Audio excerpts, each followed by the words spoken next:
बहुत स्वागत है आप सभी का और मैं हूं आपकी होस्ट बबीता। ह्यूमन बॉडी यानी कि मनुष्य शरीर, बहुत सारी बीमारियां कभी भी किसी भी टाइम हम इस बीमारी से घिर सकते हैं। जो भी हमें बीमारी है, क्या उस बीमारी का हमें पता है? क्या हम सही डॉक्टर के पास जाते हैं? ये बड़े सवाल हैं जो कि हमें कंफ्यूज करते हैं।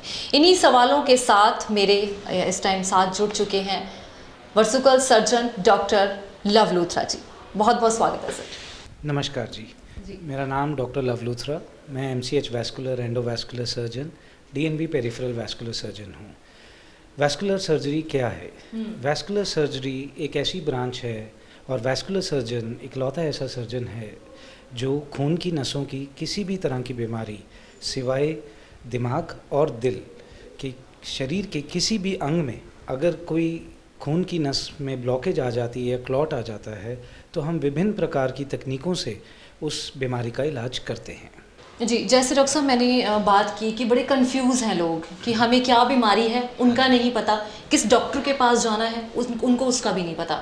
इनके लिए क्या सही है, अवेयर कीजिए हमारे दर्शकों को। बिल्कुल जी, ये बहुत ही आम तौर से ये सवाल पूछा जाता है कि डॉक्टर साहब आप करते क्या हैं।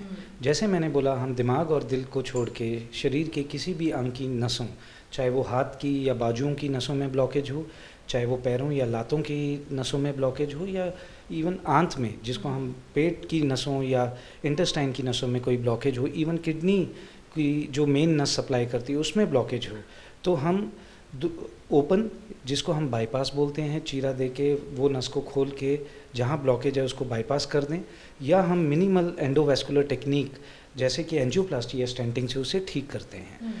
वैस्कुलर बीमारियां अब देखा जाए तो दो तरह की होती हैं, जिनको हम आर्टीरियल और वीनस बोलते हैं। आर्टीरियल बीमारियां जैसे कि पेरिफेरल वैस्कुलर डिजीज़, इसमें क्या होता है कि पेशेंट की पैरों की खून की नसों में ब्लॉकेज आ जाती है और अंगूठा या उंगली पैर का जिस हिस्से में सप्लाई नहीं जा रही है वो काला होना शुरू हो जाता है। या एकदम से जिनको हार्ट की कोई प्रॉब्लम होती है, जिनमें उनकी रिदम नहीं होती है, तो वो क्लॉट निकल के पैरों की नसों में आ जाता है, जिसके कारण सडन तकलीफ़ होती है, जैसे पैर एकदम ठंडा हो जाता है, नीला होना शुरू हो जाता है और पेशेंट को बहुत दर्द होता है।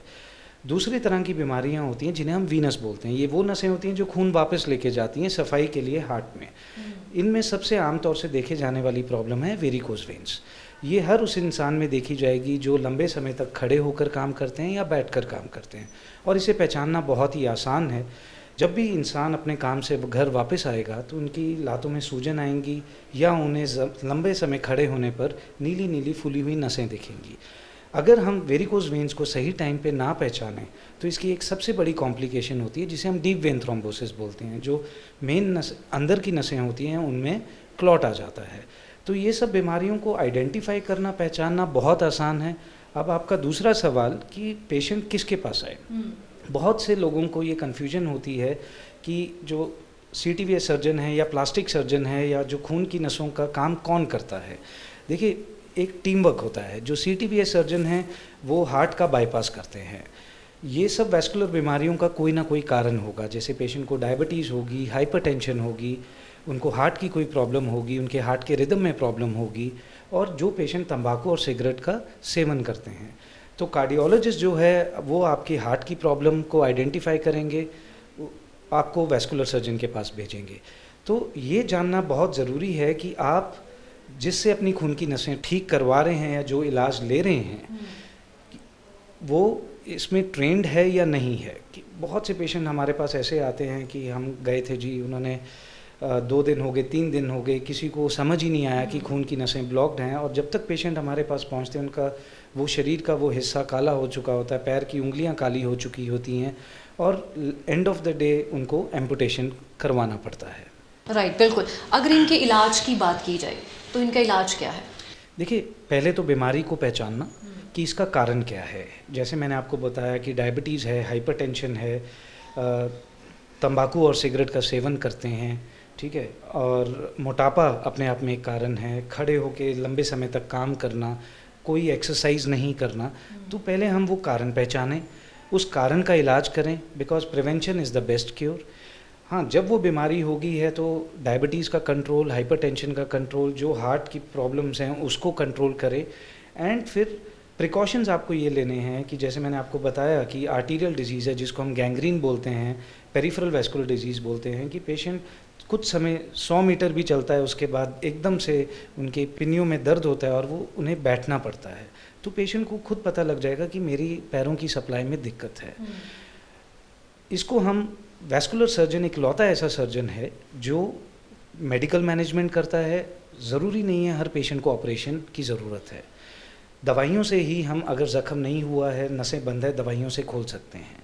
दूसरा, हमारे पास एक ऑप्शन ये होता है कि जो पेशेंट्स में हम बाईपास कर सकते हैं, कि हम चीरा दे के जहाँ पे ब्लॉकेज है उसको हम एक नई नस बना दें, ऊपर और नीचे वाले हिस्से में हम बाईपास कर दें। तीसरा ऑप्शन जो होता है, जो पेशेंट्स में हम ओपन सर्जरी नहीं कर सकते हैं, जैसे हार्ट की एंजियोप्लास्टी स्टेंटिंग होती है, वैसे ही पैरों की और लातों की और बाजुओं की नसों में हम एंजियोप्लास्टी करके अगर स्टेंट की ज़रूरत पड़े हम स्टेंट डाल सकते हैं। तो वैस्कुलर सर्जन इकलौता ऐसा सर्जन है जिसके पास ये तीनों ऑप्शंस हैं।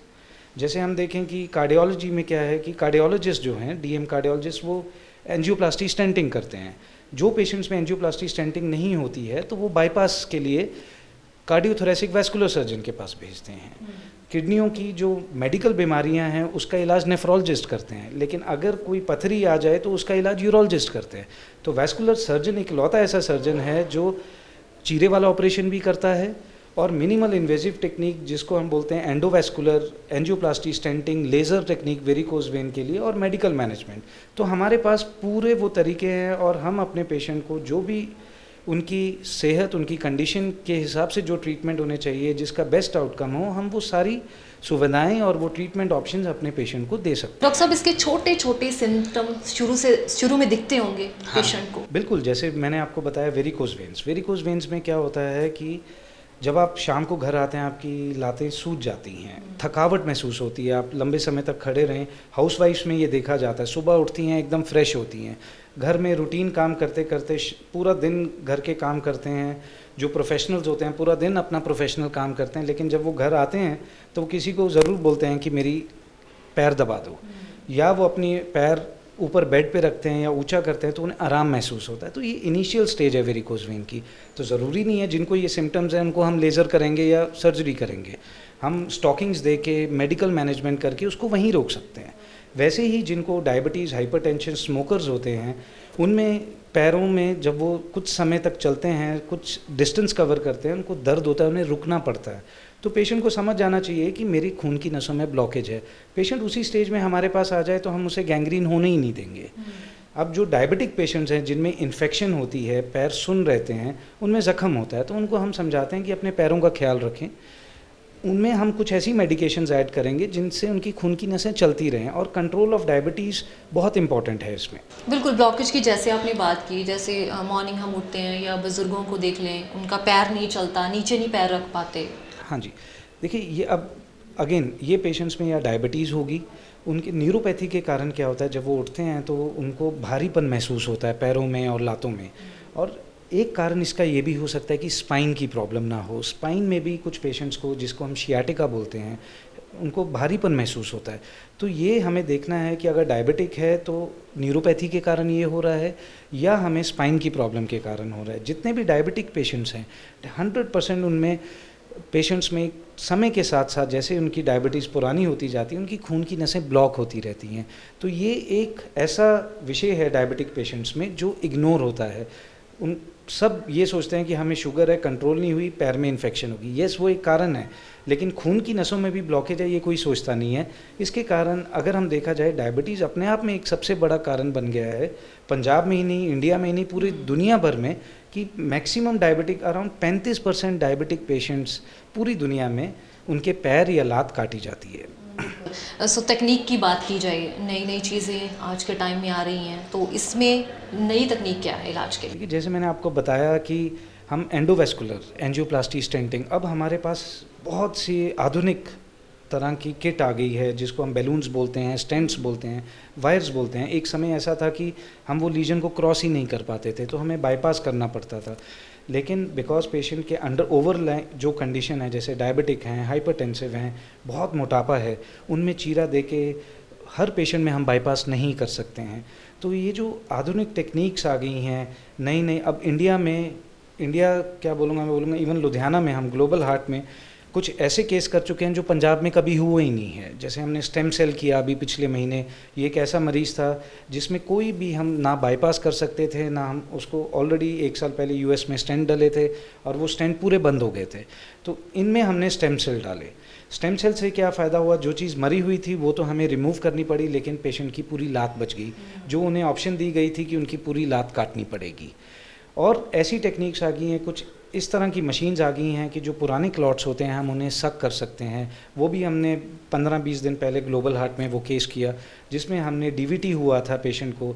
अब वो पेशेंट को ब्लीडिंग हो रही थी तो हम उसे डीवीटी के लिए खून पतले होने वाली दवाइयाँ नहीं दे सकते थे, तो हमने उनके मेन वेन में फ़िल्टर डाला और फिर वो मशीन से क्लॉट निकाले। और पेशेंट आज बिना खून पतले होने की दवाइयों के बिना ही, बिकॉज ब्लीडिंग हो रही है, ज़ख्म है, उनको बवासीर की प्रॉब्लम थी जिसके कारण हम दवाइयाँ नहीं दे सकते थे, आज हमारा पेशेंट एकदम अपनी रूटीन लाइफ में वापस है। बिल्कुल डॉक्टर साहब, एक ज़्यादा बड़ी बीमारी चल रही है बहुत सारे लोगों में, किडनी की प्रॉब्लम। हाँ जी। डायलिसिस कहाँ से करवाएं, इसके लिए भी अवेयर कीजिए।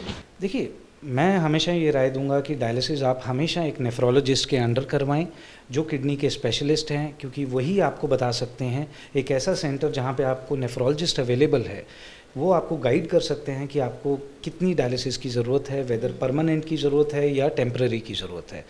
और दूसरा, एक हमारे पंजाब में सबसे बड़ी समस्या है कि हमने देखा है कि पेशेंट और इवन डायलिसिस सेंटर्स में ये अवेयरनेस नहीं है कि पेशेंट को डायलिसिस लाइन की कब ज़रूरत है और फिशलास की कब ज़रूरत है, जिसको हम बोलते हैं कि डब्बी।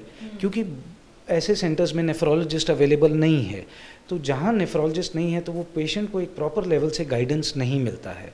आइडियल सिचुएशन ये होती है कि आप एक नेफ्रोलॉजिस्ट आपको वैस्कुलर सर्जन के पास भेजेगा, वो डिसाइड करेगा कि अब आपको परमानेंट डायलिसिस की ज़रूरत है, because renal transplant is not possible, her patient के लिए नहीं है, उतनी किडनीज ही अवेलेबल नहीं है, बहुत इश्यूज़ होते हैं, मैचिंग नहीं होती है। तो हम फिशला बनाते हैं, that is the first priority. हमने देखा है बहुत पेशेंट्स की डायलिसिस लेग से ही चलती जा रही है, वो एक इमरजेंसी कंडीशन है, 1 या 2 डायलिसिस हम वहाँ से करें, फिर हम गर्दन में लाइन डालते हैं। और जो पेशेंट जिनको फिशला नहीं बन पाता है क्योंकि उनकी नसें अच्छी नहीं हैं, उनमें हम ग्राफ्ट कर सकते हैं, या अगर वो भी प्रॉब्लम है, उसमें नहीं अफोर्डेबिलिटी है या पॉसिबल नहीं है, तो हम परमानेंट कैथेटर्स डालते हैं। तो एज अ वैस्कुलर सर्जन हमारे पास अपने डायलिसिस किडनी डिजीज़ के पेशेंट के लिए हर तरह की ऑप्शन है। और मैं यही बोलूँगा कि एक टेक्नीशियन जो फिशला बनाता है, या तो आप एक वैस्कुलर सर्जन के पास जाएं, अगर वैस्कुलर सर्जन नहीं अवेलेबल है तो यूरोलॉजिस्ट के पास जाएं। यही 2 इकलौते ऐसे सर्जन हैं जो आपका फिशला बना सकते हैं। अनफॉर्चुनेटली हमने देखा है पंजाब में टेक्नीशियंस को जो करते हैं वो ये सब काम कर रहे हैं, जो कि बहुत ही गलत है।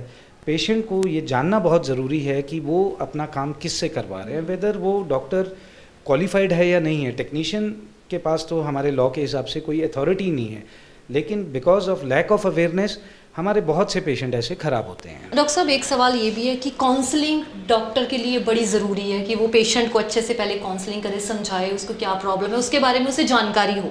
बिल्कुल, देखिए काउंसलिंग करना भी बहुत ज़रूरी है। पेशेंट को जब तक ये नहीं समझ आएगा उसे बीमारी क्या है और ये बीमारी किस हद तक जा सकती है, उसकी जान को खतरा है, कल उसका पाँव काटना पड़ सकता है, तो पेशेंट को समझाना बहुत ज़रूरी है। तो सबसे इम्पॉर्टेंट चीज़ है प्रिवेंशन। अगर हम अपने पेशेंट जिनको रिस्क फैक्टर्स हैं, जो स्मोकर्स हैं, डायबिटिक हैं, हार्ट की पेशेंट्स हैं, हाइपरटेंसिव हैं, उनको किडनी की प्रॉब्लम्स हैं, पहले हम उन्हें समझाएं कि अगर आप रेगुलर ट्रीटमेंट लेंगे, रेगुलर फॉलोअप रखेंगे, तो आप ये सब बड़े ऑपरेशन से बच सकते हैं। हाँ, अगर हम प्रॉपर ट्रीटमेंट नहीं लेंगे, डाइट कंट्रोल नहीं करेंगे, एक्सरसाइज नहीं करेंगे, तो हमें कहीं ना कहीं वैस्कुलर डिजीज़ होना ही होना है।